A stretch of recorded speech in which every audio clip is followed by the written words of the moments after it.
Hi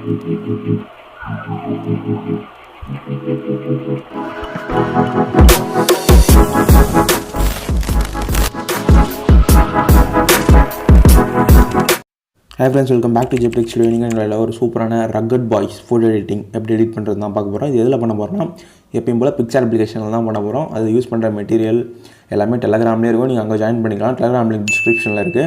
டிஸ்கிரிப்ஷனில் material யூஸ்டுன்னு போட்டு media fire லிங்காக நான் யூஸ் பண்ண மெட்டீரியல் பேக்ரவுண்ட் பிஎன்ஜி எல்லாமே கொடுத்துருப்பேன். நீங்கள் அங்கே டவுன்லோட் பண்ணிக்கலாம். ஓகேவா? பிக்சர் அப்ளிகேஷன் ஓப்பன் பண்ணிக்கலாம். அப்போ ஓகே, பிக்சர் அப்ளிகேஷன் ஓப்பன் பண்ணிவிட்டு கீழே இருக்க ஓப்பன் ஆனோடனே கீழே பிங்க் கலர் ப்ளஸ் ஐக்கான் இருக்குல்ல, அது கொடுத்து எடிட் ஃபோட்டோன்ற ஆப்ஷனில் பேக்ரவுண்டுன்னு சூஸ் பண்ணிங்க. அதில் வந்து இந்த கலர் வீலுக்கு பக்கத்தில் டிரான்ஸ்பரண்ட் இருக்குல்ல, அதை சூஸ் பண்ணிவிட்டு கீழே டூல்ஸ்னு இருக்கும். அந்த டூலில் க்ராப் சூஸ் பண்ணிங்க. க்ராப் சூஸ் பண்ணிவிட்டு அதில் போர்ட்ரேட்னு ஒரு ஆப்ஷன் இருக்குது. அந்த போர்ட்ரேட்டை கிளிக் பண்ணிட்டு மேலே டிக் கொடுத்துருங்க. இப்போது திரும்பி ஸ்க்ரால் பண்ணிங்கன்னா ஆட் ஃபோட்டோன்ற இதோ இருக்குல்ல, ஆட் ஃபோட்டோ, அந்த ஆப்ஷனை கிளிக் பண்ணி இந்த பேக்ரவுண்டை இம்போர்ட் பண்ணிங்க. இம்போர்ட் பண்ணிவிட்டு மேலே சைஸை கொஞ்சம் இப்படி சுருக்கிட்டு ஃபோட்டோவை இப்போ இந்த ஆரோவை பிடிச்சி எடுத்திங்கன்னா சைஸ் பெருசாகும்ல, நல்லா ஃபிட் பண்ணுறேங்க.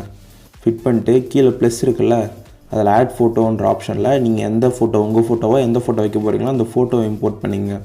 ஓகே, இந்த ஃபோட்டோ வந்துச்சு. அதை ஜூம் பண்ணிவிட்டு எரேசர் பக்கத்தில் ஒரு ஆப்ஷன் இருக்குல்ல, அது லேயர் ஆப்ஷன், அதை கிளிக் பண்ணி மூவ் டவுன் கொடுத்தீங்கன்னா கீழே மூவ் ஆகிடும். இப்போ உங்களுக்கு தேவையான இடத்துல நீங்கள் ஃபிட் பண்ணிக்கலாம். நான் இங்கே வச்சுட்டு டிக் கொடுத்துக்கிறேன். ஓகே, இப்போது கீழே ஸ்க்ரால் பண்ணிங்கன்னா ஸ்டிக்கர்னு ஒரு ஆப்ஷன் இருக்கும். இது இருக்குல்ல, அதில் போய் சர்ச்சில் வந்து வில்லன் டெக்ஸ்ட் அப்படின்னு டைப் பண்ணிங்க. இதில் ஏகப்பட்ட டெக்ஸ்ட் வரும். உங்களுக்கு எது வேணுமோ அதை வச்சுக்கோங்க. நான் வந்து இப்போது இந்த டெக்ஸ்ட்டு வச்சுக்கிறேன். ஓகே, இதை திரும்ப இங்கே வச்சுட்டு டிக் கொடுத்துக்கிறேன். டிக் கொடுத்துட்டு உடனே எஃபெக்ட்ஸ்ன்ற ஆப்ஷன் இருக்குல்ல, அந்த எஃபெக்ட்ஸில் போயிட்டு கடைசியில் வந்தீங்கன்னா விண்டேஜ்னு ஒரு ஆப்ஷன் இருக்கும். அதை கிளிக் பண்ணிட்டு மேலே எரேசர் இருக்குதுல்ல, அந்த எரேசர் கொடுத்துட்டு கடைசியில் இது இன்வெர்ட்டை கொடுத்துருங்க. இப்போ அந்த எல்லா எஃபெக்ட்டும் போயிடும். இன்வெர்ட் பக்கத்தில் ஷேப் இருக்குதுல்ல, அந்த ஷேப்பில் ஸ்கொயரை டிக் கொடுத்துட்டு அந்த ஸ்கொயரில் இருக்கிற டாட்டை வச்சு கீழே இழுத்து விடுங்க. நம்ம ஃபோட்டோ வச்சால அந்த ஃபோட்டோ ஃபில் ஆகிற போல் இழுத்து விட்டுருங்க. ஓகேவா? கரெக்டாக அந்த டப்பா அந்த ரெக்டாங்கிள் ஷேப்பில். ஓகே, இப்போ நான் வச்சுட்டேன். இன்னும் கொஞ்சம் இங்கே இறக்கி ஓகே வச்சுட்டு டிக் கொடுத்துருங்க. டிக் கொடுத்துட்டு அந்த எஃபெக்ட்ஸில் நீங்கள் சைஸை இன்க்ரீஸ் பண்ணிங்கன்னா உங்களுக்கு இந்த மாதிரி எஃபெக்ட் அடிக்கும். இது வந்து ஃபோட்டோ கொஞ்சம் ரியலிஸ்டிக்காக இருக்கிற போல இருக்கும் அந்த ஃப்ரேமில். ஓகே, உங்களுக்கு எந்த அளவுக்கு வேணுமோ நான் இந்த அளவுக்கு பிளாக் வச்சுக்கிறேன். வச்சுட்டு இந்த எரேசர் பக்கத்தில் ஒரு ஆப்ஷன் இருக்குல்ல, 2 டப்பா, அதை கொடுங்க. அது கொடுத்துட்டு திரும்பி அதிலே போய் விண்டேஜை கிளிக் பண்ணிட்டு ஃபேடுன்ற ஆப்ஷனில் ஃபேடு ஒரு 68 அந்த அளவுக்கு வச்சுங்க.